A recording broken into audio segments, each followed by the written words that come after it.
Manhunt is on for this man, 18-year-old Christian Hursey. Investigators say he is armed and dangerous, and he is wanted in the murder of 17-year-old Jada Sellers. A reward of more than $11,000 is now being offered in this case.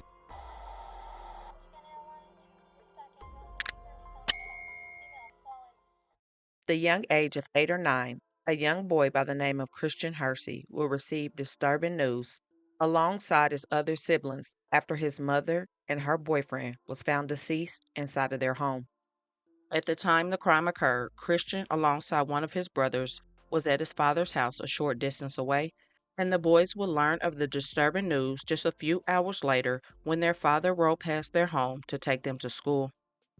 In this very tragic situation, Christian's mother, Shanika, had now left behind 4 children who now had to grow up and navigate life without their mother.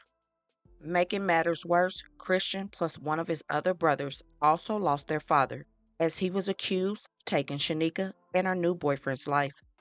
Over 9 years have passed since that tragic incident occurred, and sadly, history will repeat itself, and this time, Christian was the one to take a life. But in this situation, instead of ending up like his father, who is sitting behind bars, Christian decided a different route. In mid-July of 2026, the Sellers family from Baltimore, Maryland, took a cruise to Mexico and Central America, and the group appeared to have a great time while away. Also on that trip was a now 18-year-old Christian Hursey, who was invited because he was dating 17-year-old Jada Sellers, and he was welcomed by the family with open arms. Mom and Dad Sellers had been together since their college years, and over time they brought 4 amazing children into the world. Jada was the last to be born and was the perfect addition to the family, as the Sellers had already had 1 daughter and 2 sons, so now they had 2 and 2. Even though Jada and her older sister were over a decade apart in age, they shared a bond that was to be admired. Jada was a student in Milford Mill Academy and a member of the National Honor Society, plus vice president of the school's Student Government Association. Not only that, but she got a jump start in cosmetology and enjoyed the learning process, and also shared a close bond with her teachers. So my grown self just took SATs, and then I come to class, and my teacher, she brought me some food and some ice cream. Thank you, teacher. No, I'm real recording. Thank you, teacher. With the J's on the feet. And all these people eating my food because I let them, but it was really just, it was really. What? Miss Harris, you literally told me, you said only Jada can get 3 pieces because she's my favorite student. Yes, she did. Yes, she did. Jada had a lively personality and a beautiful spirit and was loved by all who knew her. She came from such an amazing family with a great head on her shoulders and was destined for greatness. At just 17, she had it all, a loving family, a lot of friends. But everything changed when someone shot her on Lyndhurst Street in southwest Baltimore, Maryland on July 31st, 2026. Jada fought as hard as she could for almost 2 weeks, but sadly her injuries were just too severe and she would pass away. She was young, vibrant, with so much to live for, but her life ended after a courageous battle in the hospital that lasted 12 days. There's an African proverb that says, as long as you speak the names of those who pass, they never die. Jada Sellers' cousin, Heber Brown III, can't stop saying her name and remembering her vibrant, dynamic spirit. But everything changed when someone shot her on Lyndhurst Street in southwest Baltimore, not far from Edmondson Village, just after midnight 2 weeks ago. And there will come a time where, as a family, our focus will shift to investigation and that part of it. Right now, we rest knowing that others are holding that part. The family spent tense days at the hospital praying for a recovery, and they did it their way. Instead of just sitting in the family waiting area, feeling all the heaviness of that moment, and every time that door opens, you're looking up to see, is that the doctor coming to talk to us? We started making our way to the piano at the University of Maryland Medical Center, and we started singing together. We started playing together. do it for me. Led by another of Sellers' cousins, Anthony Brown, an accomplished gospel singer. It really was poetic in a sense because Jada was all about family and friends and togetherness. At the time, there were no arrests in Jada's case. However, people were talking and they were accusing her ex-boyfriend, Christian. Again, just a few weeks before the shooting, Christian was on a cruise with the family, but allegedly something took place on that cruise to cause Jada to break off their relationship. But according to some, Christian was not willing to let her go. Christian was eventually located. However, instead of facing the consequences of his actions, he decided to go with a life-ending option as authorities had him surrounded. Christian Hursey, the 18-year-old boyfriend wanted for killing 17-year-old honor student Jada Sellers, is dead in what Baltimore's police commissioner calls a tragic ending to an already tragic case. Police say he shot himself in the basement of a Woodlawn home just as officers served a warrant at 8:30 Thursday night. According to court documents, Hursey killed Sellers last month in a shooting outside a home near Edmondson Village that was caught on surveillance video. School starts in a few days. So we have this heavy on our hearts, and we still have our children at Milford Mill who are grieving for her. So it's a long road that we all have to basically face when it comes to this tremendous loss. Sellers' family tells WJZ Investigates they take little comfort in Hursey's death. Quote, while we are thankful that he is no longer able to hurt anyone else, we recognize that the factors of his life that led him to commit such a heinous act are still present in our society. We won't find full solace until all girls and women are safe from the sin and crime of interpersonal violence. Christian and Jada, they were, Jada was very much for Christian. They were always going out on, little dates. The family was very welcoming to him. They just recently went on a cruise together. So it was a shock, when it came, because as far as we know, there were no red flags as far as I'm concerned, because she was very much in love and very much smitten by Christian. What Christian did to Jada and then ultimately to himself was not only disturbing and horrific, but those who knew what Christian experienced many years back were even more upset because Christian's own mother lost her life after his father shot her multiple times, also taking the life of her boyfriend. Dominic Hursey and his ex-wife, Shanika Hursey, had a complicated relationship after their marriage in 2006.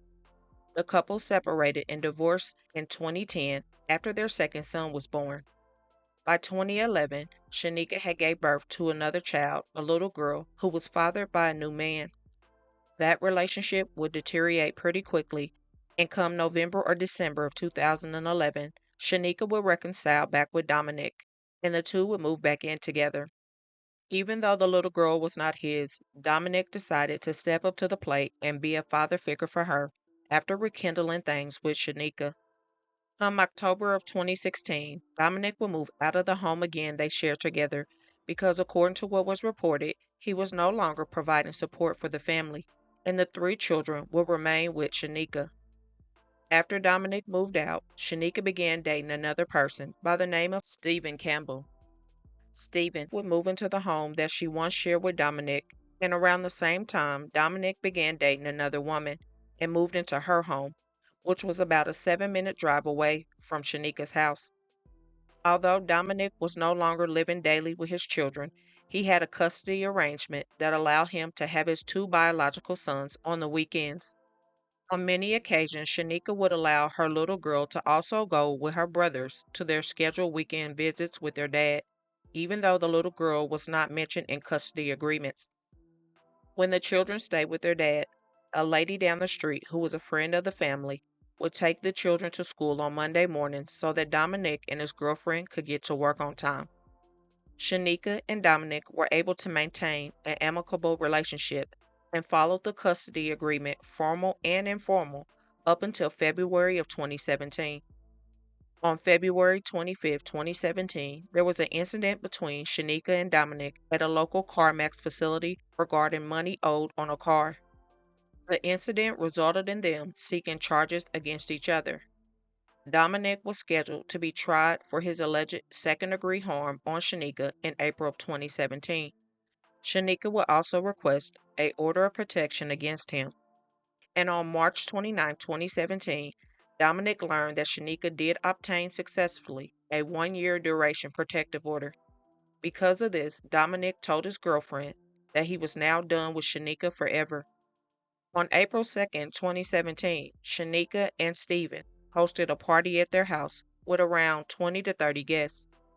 Dominic was at his home with his 2 sons, and that night his girlfriend would go to bed upstairs alone, while Dominic decided to sleep downstairs with his sons.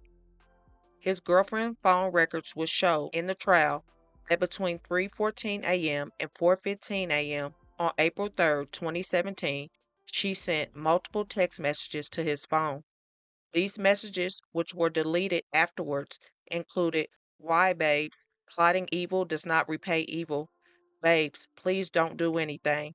Also saying, "I pray that you prayed before you went through that door."